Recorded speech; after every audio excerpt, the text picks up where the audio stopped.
তুই আমাকে বাদ দিয়ে 10টা বিটি ছেলে নাচ গান করবো তোর ব্যবস্থা করতেছে, তোরা 14 শিখে ভরে রাখবো। এরা তো এই তথ্য প্রমাণ করতে না পারে, রিয়া মুনারি এদের নামে অবশ্যই কিন্তু আমি মামলা করবো। কেউ তোর মুখে ধর্ষণ করে, ছেলেটা যত অপরাধী মেয়েরও ততটা অপরাধী। আমি গতকাল আমাকে বিভিন্ন সাংবাদিক ফোন দিতেছে যে ভাই আপনার নামে কোর্টে নাকি একটা মামলা হয়েছে, আমি সঠিক জানি না। তো আমি আজকে সকালে কোর্টে যাই আমি মামলার একটা নথি উঠাইলাম যে কি আমার নামে মামলাটা নারী শিশু এবং ধর্ষণ মামলা করেছে, আপনারা সবাই দেখেছেন। তা আমার প্রশ্ন, যে ব্যক্তিটা আপনারা মামলা করেছে সেই ব্যক্তির কিছু কল রেকর্ড আপনারা সাংবাদিক ভাইরা সবাই নিয়ে যাবেন। তিনি কয়েকদিন আগে আপনাদের সামনে বলছে হিরো আলমের সাথে তার ভালো বন্ধুত্ব, তার মেয়ের সাথে ভালো বন্ধুত্ব, তাই সেই অনুযায়ী কিন্তু সে আমাদের বাসায় ছিল।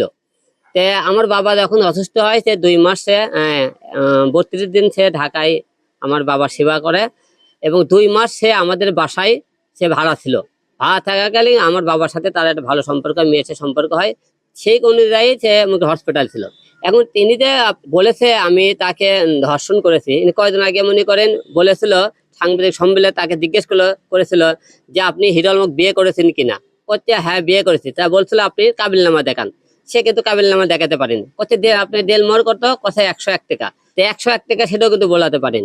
এখন যে ব্যক্তি একের পর যে গুজবগুলো সরাইতেছে, আর এই গুজব সরানোর পিছনে 1 নম্বর মূল হাতি হলো রিয়ামণি।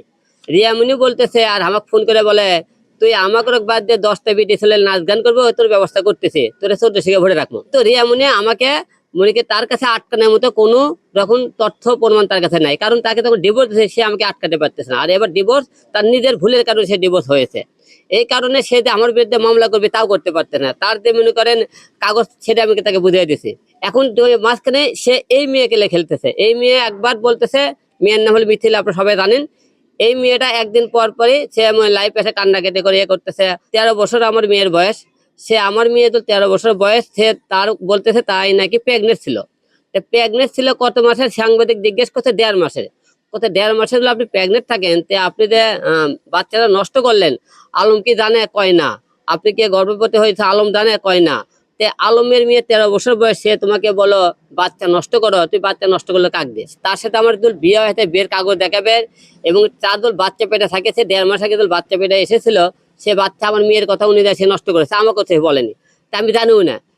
তার সাথে যে আমার শারীরিক কোন সম্পর্ক থাকে সেই প্রমাণ আপনাকে দেখায়, কারণ ওই মেয়ে সম্পূর্ণ আপনাকে আমাকে হ্যারাসমেন্ট করার জন্য রিয়া মুনিয়ারি খেলা খেলতেছে। এরা তো এই তথ্য প্রমাণ করতে না পারে, রিয়া মুনিয়ারি এদের নামে অবশ্যই কিন্তু আমি মামলা করবো। মূলত কথা তারা আমার সম্মানটা হানি করার জন্য উঠে পড়ে লেগেছে আর কি। আপনি ভালো করে খবর নেবেন, ওই মিডিয়ার কোন ব্যক্তি না, তার মনে করে স্বামী আছে, তার স্বামীর নাম হলো চমন, 2টা ছেলে সন্তান আছে ওই মেয়েটা, যে মেয়ে আমার সাথে বিয়ের কথা বলতেছে।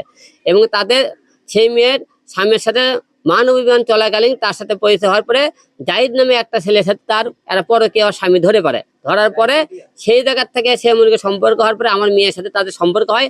আমার পরে ঢাকা শহরে থাকার জায়গা হয় না, তখন আমার মেয়ের সাথে আমার বাবা ভালোবাসা আমাদের বাসায় তারকে 2 মাস রাখে। মনে করে ধর্ষণ মামলা তো সোজা না, এখন ধর্ষণ মামলা সরকার নিয়ম করছে, কেউ তোর মুখে ধর্ষণ করে, ছেলেটা যত অপরাধী মেয়েরও ততটা অপরাধী। এখন সময় 2 জনের মনে করে খালি মামলা করলে না, মামলা তো অনেকে ধারা জানেন না। অবশ্যই আইনের উপর আমার আস্থা আছে, আদালতের উপর আস্থা আছে। আমার পরিবারের উপর যে তারা মনে করেন যে কথাগুলো বলেছে, পিপিআই অবশ্যই আমাদের এটা সুষ্ঠু তদন্ত দান করে।